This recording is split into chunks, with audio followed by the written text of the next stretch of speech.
अस्सलाम वालेकुम, this is Moid Pirzada in New York. बहुत महीने पहले फर्स्ट टाइम मैंने अपने एक वीलॉग में, जिसे बाद में मैंने दोहराया भी, मैंने ये कहा था कि अल्फाज अपने माना खो चुके हैं। और बहुत से लोगों ने मुझसे एग्री किया कि अल्फाज अपने माना खो चुके हैं। जब कोई ऐसी सूरत हाल हो, सिचुएशन हो, जिसे डिस्क्राइब करने के लिए, एक्सप्लेन करने के लिए हमारे पास हमारी वोकेबलरी के अंदर जो अल्फाज का ज़ख़ीरा है, उसके अंदर कोई मुनासिब मौजू अल्फाज हो ही ना हो जो उस सूरत हाल को एक्सप्लेन कर सकता हो, तो आप महसूस करते हैं कि आपके अंदर एक वर्ड हंगर होती है। इस वक्त मैं समझता हूँ आज के दिन में ऑन 3 जनवरी 2024, ये 3 जनवरी 2024 के दिन गुज़िश्ता चंद हफ्तों से पाकिस्तान में पाकिस्तान के इदारे जो कर रहे हैं, उससे हुकूमत के मातहत जो district management group, returning officer, election commission of Pakistan, Pakistan की अदालतें, इलेक्शन ऑब्जर्वर ग्रुप और पाकिस्तान के बड़े अखबारात मिलजुल के उन्होंने जो सूरत हाल पैदा कर दी है, मैं समझता हूँ इस सूरत हाल को देखते हुए अब हमें इलेक्शन 2024 के लिए कोई नया लफ्ज़ ईजाद करना पड़ेगा इस सूरत हाल को, इस मामले को डिस्क्राइब करने के लिए। अभी तक सभी लोग जो हैं इसे इलेक्शन 2024 कह रहे हैं। मैं ये समझता हूँ, इन माई वेरी हम्बल ओपिनियन, कि जो चीज़ हमारे सामने की जा रही है, जो सारा ये तमाशा हमारे सामने किया जा रहा है, इसको इलेक्शन 2024 नहीं कह सकते। मैं एक लफ्ज़ इसके लिए आज आपके सामने रखता हूँ। आप लोग मज़ीद अल्फाज निकाल लें, हो सकता है मुझसे कोई बेहतर अल्फाज इसके हवाले से निकाल लें। मैं लफ्ज़ प्रपोज करता हूँ फ्रॉड एक्शन। फ्रॉड एक्शन यानी FRAUD, उसके आगे आप चाहे DECTION लगा लें, ये DACTION लगा लें, लेकिन मैं ये कहता हूँ कि जो चीज़ हमारे सामने हो रही है 8 फरवरी 2024 के हवाले से, इसे इलेक्शन नहीं, इसे फ्रॉडक्शन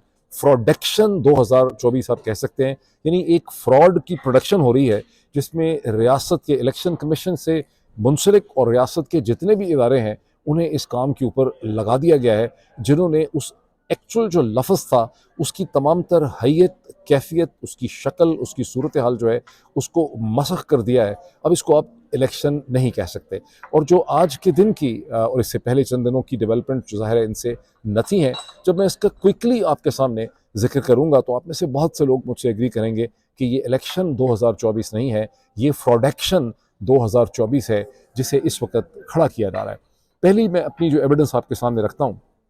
वो आज के दिन से ताल्लुक़ है। आज के दिन में पेशावर हाई कोर्ट के सामने बुलाया गया है इलेक्शन कमीशन ऑफ पाकिस्तान की पिटिशन में जवाब देने के लिए।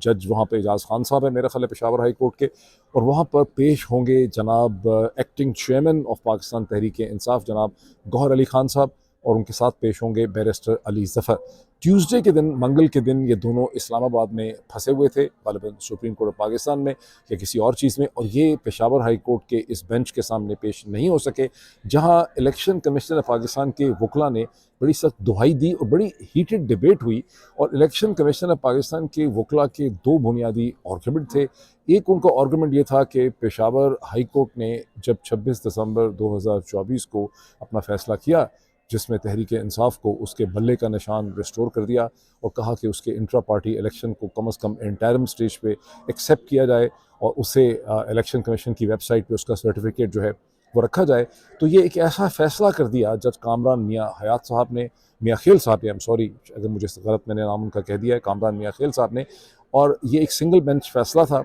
एक तो पहले उनका कहना था कि एक तो दुहाई ये भी है कि सिंगल मेंबर बेंच ने इतना बड़ा फ़ैसला कैसे कर दिया, ये तो कम से कम डिविजनल बेंच का फ़ैसला होना चाहिए था। लेकिन जो दो आर्गूमेंट्स ट्यूसडे के दिन इलेक्शन कमीशन ने बहुत हीटेड तरीके से प्रेजेंट किए, पहला आर्गूमेंट ये था कि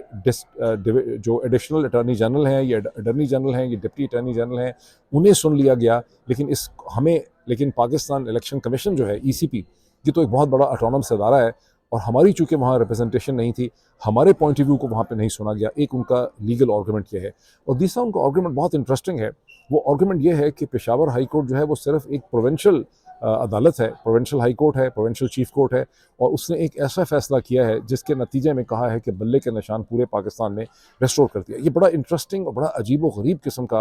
आर्गूमेंट है। बिकॉज गुज़िश्ता 20 बरस में जब से मैं पाकिस्तान में सहाफ़त से, जर्नलिज्म से, टेलीविज़न TV से मुंसलिक हूँ और ज़ाहिर अखबारात रोज़ी पढ़ता हूँ, मैंने देखा है कि बारहा सिंध हाई कोर्ट और लाहौर हाई कोर्ट ने मुख्तलिफ इशूज़ के ऊपर मुख्तलिफ सियासी जमातों को और इंडिविजुअल्स को, अफराद को भी और इंस्टीट्यूशंस को भी रिलीफ दिया है। कोई भी हाई कोर्ट जो है वो एक इंस्टेंट रिलीफ जो है वो प्रोवाइड कर सकती है। लेकिन जब से पेशावर हाई कोर्ट ने तहरीक इंसाफ को रिलीफ देनी शुरू की है, पेशावर हाई कोर्ट की हर किस्म की चीज़ जो है वो अब मतनाज़ बनाई जा रही है। अगर आप एक छोटी सी एक्सरसाइज करें, आप गूगल पे चले जाएं और वहाँ पे लिखें पेशावर हाई कोर्ट, उसके बाद आप सर्च करें, ऊपर से टैब गूगल का सेलेक्ट करें और उसमें से न्यूज़ के ऊपर क्लिक करें, तो आपके सामने बहुत सी ऐसी खबरें आ जाएंगी जहाँ पे कहीं सुप्रीम कोर्ट की कोई ऑब्जर्वेशन है, कहीं पीएमएलएन कुछ कह रही है, कहीं कोई और कुछ कह रहा है, कहीं कोई इदारिया लिखा जा रहा है, जिसका बुनियादी आप देखेंगे कि हदफ और टारगेट जो है वो पेशावर हाई कोर्ट है। ये एक बड़ी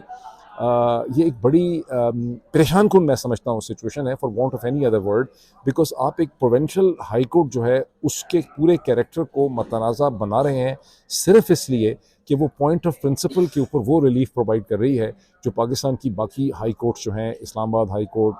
Lahore high court, Sindh high court provide नहीं कर रही, और अब आपने उसको मतनाज़ बना दिया है। और ट्यूसडे के दिन पेशावर हाई कोर्ट के सामने बाकायदा इलेक्शन कमीशन ऑफ पाकिस्तान के वकला ने ये दावा किया, उनका ये कहना था कि सुप्रीम कोर्ट के ऐसे बहुत से फैसले हैं जो ये कहते हैं कि एक प्रोविंशियल हाई कोर्ट जो है वो इस किस्म के फैसले स्वीपिंग नहीं कर सकती। बहरहाल जब ये सारी बहस वहाँ पे हुई, उस वक़्त पेशावर हाई कोर्ट के जो जज साहब थे उन्होंने कहा कि पीटीआई के जो ओरिजिनल लोग हैं वो कहाँ पे हैं इस वक्त, क्या वो मौजूद हैं? पता चला कि उस वक्त तहरीक इंसाफ के वकला मौजूद नहीं थे। उसके बाद मिसाल यूसुफजई वहाँ पे पहुँची, कुछ देर के बाद उन्होंने कहा कि एक्सप्लेन किया कि गौहर अली ख़ान और बैरिस्टर गौहर और उसके अलावा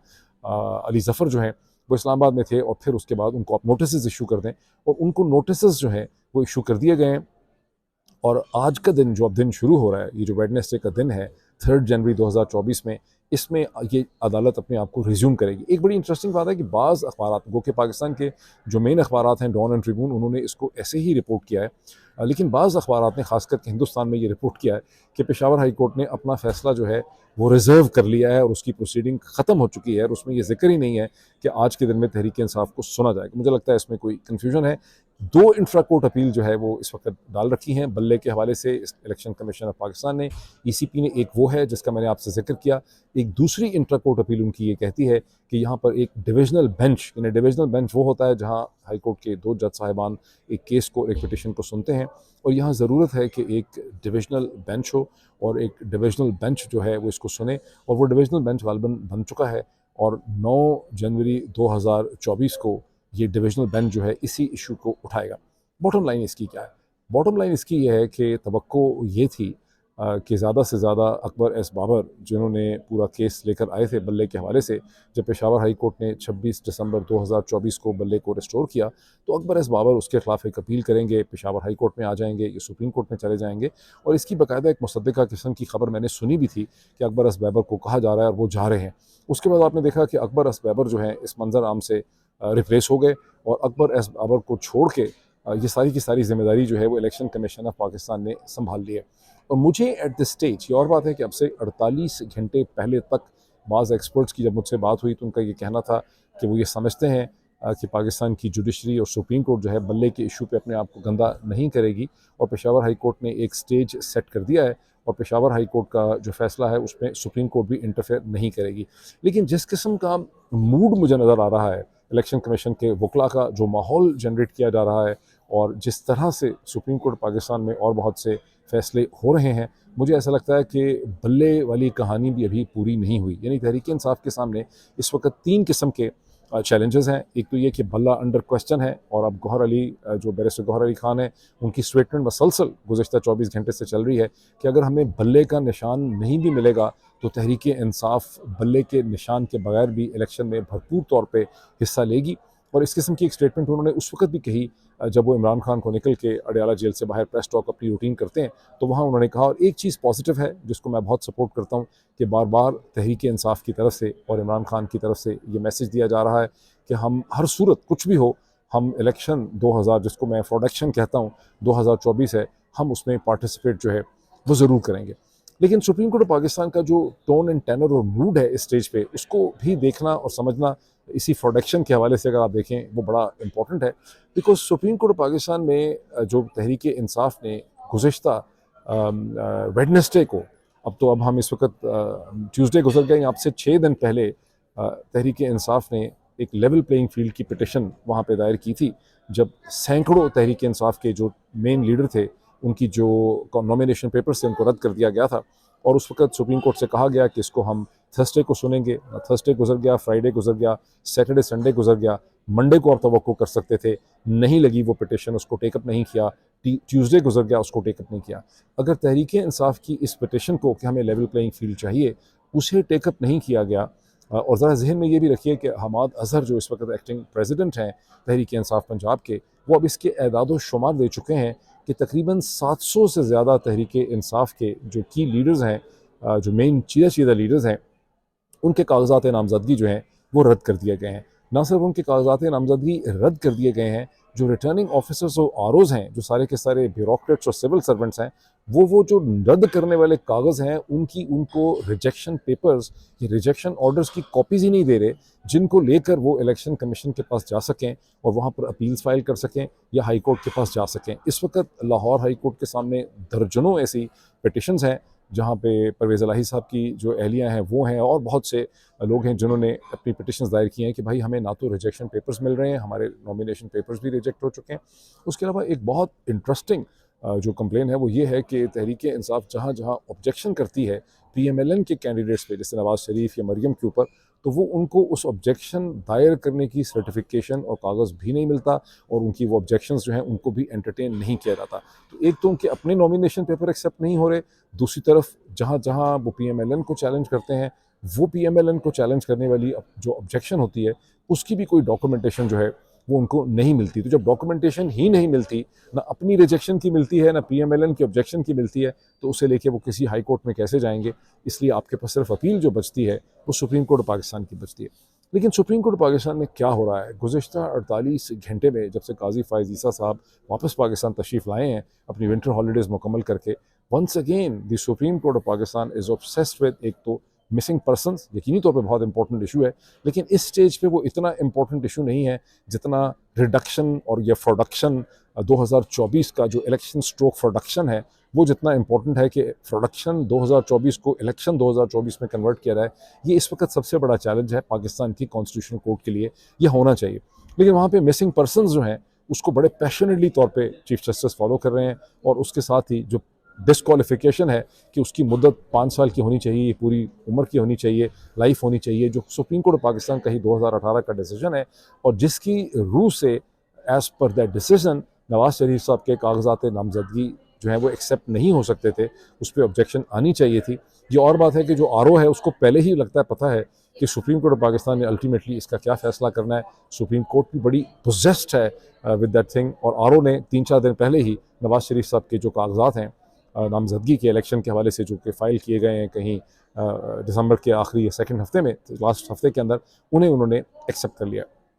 ये वो सूरत हाल है जिसमें थोड़ी सी इनकरेजमेंट आपको मिलती है जब आप देखते हैं कि कुछ झुरझुरी से ली है पाकिस्तान ह्यूमन राइट कमीशन ने, जिसने पिछले 48 घंटे में एक खासी अच्छी स्टेटमेंट दी है, बहुत अच्छे अल्फाज का उन्होंने चुनाव किया। पाकिस्तान ह्यूमन राइट कमीशन ने ये कहा कि जिस तरह से इस पूरे प्रोसेस में एक पार्टी, इशारा उनका PTI की तरफ था, उसे डिसमेंबरमेंट किया जा रहा है। ये बिल्कुल इसके इलेक्शन के नतायज जो हैं इसकी बेसिस पे कोई भी इफ़ेक्टिव हुकूमत जो है जिसकी कोई क्रेडिबिलिटी हो, जिसकी कोई लेजिटिमेसी हो, नहीं बन सकेगी और पाकिस्तान ह्यूमन राइट कमीशन इस हवाले से बहुत तशवीश में है। कुछ ऐसी ही free and fair election network FAFEN ने भी एक स्टेटमेंट दी कि हमें बहुत तशवीश है। लेकिन जिस चीज़ पे मुझे बहुत तशवीश है वो पिलदैत जो अहमद बिलाल महबूब साहब का इंस्टीट्यूशन है, पिलदैत जो है उसकी एक स्टेटमेंट की हेडलाइन ये है कि 2024 के इलेक्शन उसी तरह से गलत बुनियादों के ऊपर हो रहे हैं या उनके क्रेडिबिलिटी है उसी तरह से उनमें मतलब उसी तरह से उसमें ट्रस्ट नहीं है, ये उसी तरह से ख़राब हो रहे हैं जिस तरह से 2018 के इंतखाबात हुए थे, वो भी ठीक नहीं हुए, ये भी ठीक नहीं हुए। मुझे उस पर हैरानगी इसलिए हुई कि ये तो वो चलें ठीक कह रहे हैं कि 2018 में भी बड़ी ख़राबियाँ थी, लेकिन 2018 के इलेक्शन, अभी तक जो मैंने आपको डिस्क्रिप्शन ऊपर दी, 2018 के इंतखाबात की ख़राबियों को 2024 में जो कुछ हो रहा है, जो इलेक्शन रहा ही नहीं है, जो एक फ्रॉडेक्शन बन चुका है, उस फ्रॉड प्रोटेक्शन के साथ उसको कंपेयर करना 2018 तो 2024 के मुकाबले में एक बहुत डिसेंट पॉलिटिकल एक्सरसाइज थी, जिसमें अलायंसेस का मसला हो सकता है, जिसमें बाद में आरटीएस का मसला हो सकता है, फिर ये कंट्रोवर्सी भी है कि आरटीएस के बंद होने से किसको फ़ायदा हुआ, लेकिन उसको दोनों को आपस में कंपेयर करना जो है मुझे बहुत अजीब ये सूरत हाल लगी है। लेकिन ये डिसीजन जो है ये मैं आपके ऊपर छोड़ देता हूँ। मैं चाहूँगा कि इसके ऊपर अपने कमेंट करें कि 2018 का जो इलेक्शन है और 2024 के हवाले से जो कुछ हो रहा है, क्या इन दोनों चीज़ों को आप आपस में कंपेयर कर सकते हैं। अब एक मेरे चंद अल्फाज हैं। मैं समझता हूँ कि जो कुछ इस वक्त पाकिस्तान में हो रहा है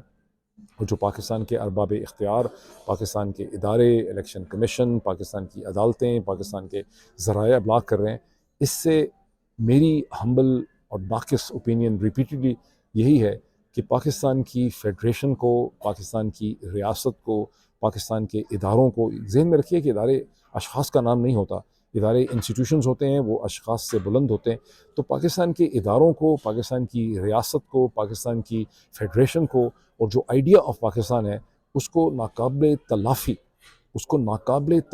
नुकसान पहुँच रहा है। ये नुकसान का जो बम फटना है ये कुछ सालों के बाद जाके फटना है। अभी तक, और ये मैं जो लास्ट वर्ड्स मेरे अपने उन तमाम दोस्तों के साथ हैं जिसमें बहुत से सीनियर रिटायर्ड आर्मी ऑफिसर्स भी हैं, बहुत से मीडिया के ज़राए अबलाग के लोग हैं, बहुत से पॉलिटिशियंस हैं, बहुत से और लोग हैं, बहुत से लोग जो हिस्ट्री के हवाले से लिखते हैं, कॉलमनिस्ट हैं। इनमें से बहुत बड़ी तादाद जिन्हें मैं पर्सनली जानता हूँ, आप कह लें कि 90% से ज़्यादा ऐसे लोग हैं आज भी पाकिस्तान में जो बड़े जज्बाती तौर पे ये समझते हैं कि 1971 की जो ट्रेजिडी है, जब पाकिस्तान की अफवाज को 16 दिसंबर 1971 को सरेंडर करना पड़ा, वो दर हकीकत जुल्फ़िकार अली भुट्टो जो है उसके लिए रिस्पॉन्सिबल हैं, और वो किसी और को उसमें अगर रिस्पॉन्सिबल समझते भी हैं तो बहुत थोड़ा सा ही समझते हैं। लेट मी से दिस थिंग कि जुल्फ़िकार अली भुट्टो कोई फ़रिश्ता नहीं था। जुल्फ़िकार अली भुट्टो ने इन ऑल प्रोबेबिलिटी उसका नवाब कसूरी साहब के जो कत्ल से भी जुल्फ़िकार अली भुट्टो का ताल्लुक़ होगा, मुझे लगता है कि उसमें ताल्लुक़ था उनका। और उन्होंने टॉर्चर कैंप्स बनाए हुए थे, दलाई कैंप और मुख्तलिफ़ कैंप्स बनाए, आज़ाद कश्मीर में बनाए, लाहौर में बनाए। सियासी मुखालिफिन को उठा लेना, उनकी बीवियों या बेटियों को अगवा कर लेने के भी उनके ख़िलाफ़ इल्ज़ामात हैं। और उनके पास बहुत से उनके ऊपर इल्ज़ामात लग सकते हैं। उनकी बड़ी फ्यूडल पर्सनैलिटी थी, बड़ी पोलराइजिंग पर्सनैलिटी थी, अच्छी खूबियाँ भी थी, पोलराइजिंग पर्सनैलिटी भी। लेकिन ये जब लोग ये कहते हैं कि जुल्फ़िकार अली भुट्टो 1971 के सानहे के लिए प्रिंसिपली तौर पे रिस्पॉन्सिबल था, तो वो दर हकीकत हक़ाइक़ को फेस नहीं करना चाहते। पाकिस्तान के वो सेट्स ऑफ सर्कमस्टेंसेस जो 1955 के बाद, जब पाकिस्तान में जनरल अयूब खान ने सीरियसली इंटरफेयर करना शुरू किया और पाकिस्तान की सिविल मिलिट्री ब्यूरोक्रेसी ने पाकिस्तान, ईस्ट वेस्ट पाकिस्तान के पॉलिटिकल प्रोसेस को चलने नहीं दिया, एक ऐसा पॉलिटिकल प्रोसेस जो दोनों विंग्स के दरमियान इक्विटी पैदा कर सकता था। बिकॉज सियासत में इन दी एंड आपको कॉम्प्रोमाइज़ करना पड़ता है, आपको गिव एंड टेक करना पड़ता है, आप दूसरे के साथ आपको नेगोशिएट करना पड़ता है। तो जब वो प्रोसेस गिव एंड टेक और नेगोशिएशन का 1955 के बाद बंद होने लग गया, तो पाकिस्तान की सिविल मिलिट्री ब्यूरोक्रेसी, पाकिस्तान की जुडिशरी, वेस्ट पाकिस्तान के ज़राए अबलाग, इन सब ने वो सूरत हाल पैदा की, हमारी पेरेंटल जनरेशन ने वो सूरत हाल पैदा की, जिसके नतीजे में 1971 का सानहा हुआ। अब वो अशख़ास यहाँ पे नहीं है, वो पर्सन्स मैटर नहीं करते। मैं देख रहा हूँ कि वही मेंटालिटी, वही जहनीत, वही इंटरेस्ट्स, वही बेहिसी, वही इनएबिलिटी टू अंडरस्टैंड जो है वो हमारे सामने है। मैं रिक्वेस्ट करूँगा उन तमाम अफसरान से, उन बुज़ुर्ग लोगों से,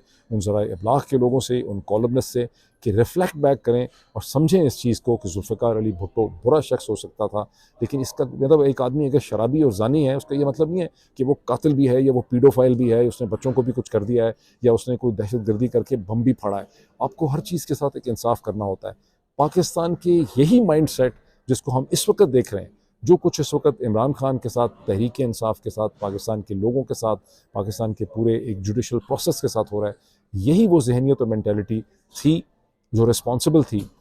इन इवेंट्स लीडिंग अप टू 1971। अल्लाह पाकिस्तान को महफूज रखे। लेकिन जो हालात मैं देखता हूँ उसमें इंसान को ज़ाहिर है कि आप एक एनालिस्ट को तो फिर उस पर कुछ थोड़ा सा एनालिसिस करके बात सामने लानी भी है। ये एक एनालिस्ट की, एक मुबस्सर की ये जिम्मेदारी है कि चीज़ों को सामने लाए। मैंने हमेशा ये कहा है कि एक एनालिस्ट में और एक एक्टिविस्ट के अंदर जो है वो बड़ा फ़र्क है। मैं ये भी देखता हूँ कि लोग इवन सोशल मीडिया में बड़ी खुशी की खबरें सुनाने की कोशिश करते हैं, एक्साइटमेंट पैदा करने की कोशिश करते हैं, बिकॉज वो जो पॉजिटिविज़म है, वो जो एक्साइटमेंट है, वो सेल करती है, लेकिन फिर वो एनालिसिस नहीं है, वो फिर एक्टिविज़म बन जाती है। बल अभी इतना ही, फिर आपसे मुलाकात होती है। Thank you.